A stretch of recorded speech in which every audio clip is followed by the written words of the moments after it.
شادی شدہ جوڑوں سے گزارش، اگر آپ ایسا سوچتے ہیں تو ہرگز ایسا مت سوچیں کہ ہماری بے جوڑ شادی ہوئی ہے، کیونکہ میرا جیون ساتھی مجھ سے بالکل مختلف بلکہ میری الٹ ہے، یعنی میرے جیسا نہیں۔ تو جان لیجئے، جوڑا ہمیشہ الٹ ہی ہوتا ہے، تب ہی جوڑا بنتا ہے، کچھ نہیں تو اپنے جوتوں پر ہی غور کر لیجئے۔ دونوں بظاہر پرفیکٹ لگتے ہیں، لیکن غور کیجئے تو دونوں ہی ایک دوسرے سے مختلف ہیں۔ ایک جیسے ہوں تو ان کا جوڑ پھر کوئی دوسرا ہے۔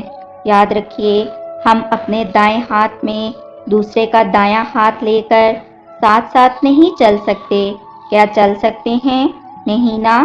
تو یاد رکھیں، ہم سب پزل میں پیدا ہوئے ہیں اور جڑ کر ایک دوسرے کو مکمل کرتے ہیں۔ ایک کی کمی دوسرا پوری کرتا ہے، اس لیے اپنا جیون کسی غلط فہمی میں برباد نہ کریں۔ چیزوں کو قبول کرنا سیکھیں۔ نکاح کے وقت قبول ہیں محض الفاظ نہ تھے، بلکہ یہ عہد تھا کہ تمام کمی پیشی کے ساتھ سب کچھ قبول ہیں۔ دیکھیں، آئیڈیلزم ایک دھوکہ ہے، فریب ہے، شراب ہے۔ زندگی رومانوی ناولوں، ڈائجسٹوں کے فرضی قصے کہانیوں، ڈراموں اور فلموں سے یکسر مختلف ہوتی ہے۔ ایک دوسرے کو جیسا ہے، جہاں ہے کی بنیاد پر قبول کیجئے۔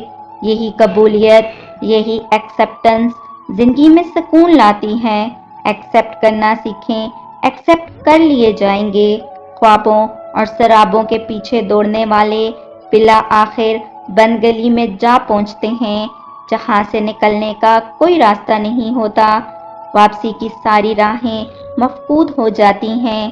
اپنی 100% پسند کا جوڑا بنانے کی جستجو کرنا ایک مقبول فلسفہ ہے، لیکن اگر ازدواجی زندگی کی رعنائیوں کو انجوائے کرنا ہے تو مقبولیت نہیں، قبولیت کو معیار بنائیے۔ زندگی آسان ہو جائے گی۔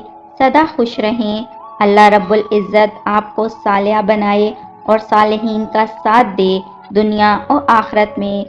آپ کو ایسے زوج ساتھی سے نوازے جو آپ کے ایمان کی تقویت، رب کے تقرب کا ذریعہ بنے، جس کے ساتھ چلتے آپ کا ہر لمحہ رب کی اطاعت میں بسر ہو۔